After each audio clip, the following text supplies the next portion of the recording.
ബീഹാറിൽ ഇത്തവണ യാദവ സമുദായം എൻഡിഎ മുന്നണിയെയും ആ മുന്നണിക്ക് നേതൃത്വം നൽകുന്ന ബിജെപിയെയും കൈവിടുമെന്ന റിപ്പോർട്ടുകൾ പറയുന്നതിന്റെ പ്രധാനപ്പെട്ട കാരണം അവർ ഈ തെരഞ്ഞെടുപ്പിൽ സംസ്ഥാനത്തെ പ്രധാനപ്പെട്ട യാദവ നേതാക്കളെ സ്ഥാനാർത്ഥി പട്ടികയിൽ നിന്ന് തഴഞ്ഞു എന്നുള്ളത് തന്നെയാണ്. ജെഡിയുവിന് സമാനമായി 101 സീറ്റുകളിലാണ് ഇത്തവണ ബിജെപി സ്ഥാനാർത്ഥികൾ മത്സരിക്കുന്നത്. എന്നാൽ കേവലം 6 പേർ മാത്രമാണ് ഈ പട്ടികയിൽ യാദവ സമുദായത്തിൽ നിന്നുള്ളവർ. 2020-ലാകട്ടെ 110 സീറ്റുകളിൽ മത്സരിച്ച ബിജെപി 16 സീറ്റുകളിൽ യാദവരായ സ്ഥാനാർത്ഥികളെ ഉൾപ്പെടുത്തിയിരുന്നു. ഇന്ത്യയിലെ മറ്റൊരു പ്രധാന കക്ഷിയായ ജെഡിയുവും യാദവരെ തഴഞ്ഞുള്ള സ്ഥാനാർത്ഥി പട്ടികയാണ് പുറത്തുവിട്ടിട്ടുള്ളത്. 101 സീറ്റുകളിൽ മത്സരിക്കുന്ന ജെഡിയു കേവലം 8 സീറ്റുകളിൽ മാത്രമാണ് യാദവരായ സ്ഥാനാർത്ഥികളെ നിർത്തിയിട്ടുള്ളത്. കഴിഞ്ഞ വർഷം ജെഡിയു 18 സ്ഥാനാർത്ഥികളെ യാദവ വിഭാഗത്തിൽ നിന്നും മത്സരിപ്പിച്ചിരുന്നു.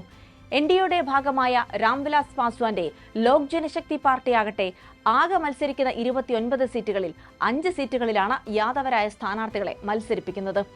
ഇത്തരത്തിൽ എൻഡിഎയുടെ ഭാഗമായി മത്സരിക്കുന്ന യാദവരായ സ്ഥാനാർത്ഥികളുടെ എണ്ണം വളരെ കുറവാണ് എന്നത് തന്നെയാണ് യാദവ വോട്ടുകൾ ഇത്തവണയും എൻഡിഎക്ക് ലഭിക്കില്ല എന്ന് പറയുന്നതിന് പ്രധാനപ്പെട്ട കാരണം.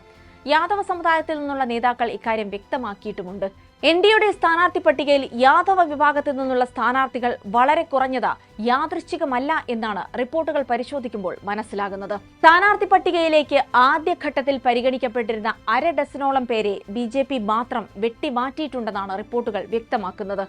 ഒഴിവാക്കപ്പെട്ട യാദവ നേതാക്കളാകട്ടെ അവരവർ ഇടപെടുന്ന മേഖലകളിൽ വളരെയേറെ സ്വാധീനമുള്ളവരുമായിരുന്നു. 2020-ലെയും അതിനു മുന്നേയുള്ള തെരഞ്ഞെടുപ്പുകളിലും സ്ഥാനാർത്ഥികളായി മത്സരിക്കുകയും ജയിക്കുകയും ചെയ്തവരാണ് ഇത്തരത്തിൽ ഒഴിവാക്കപ്പെട്ടവർ.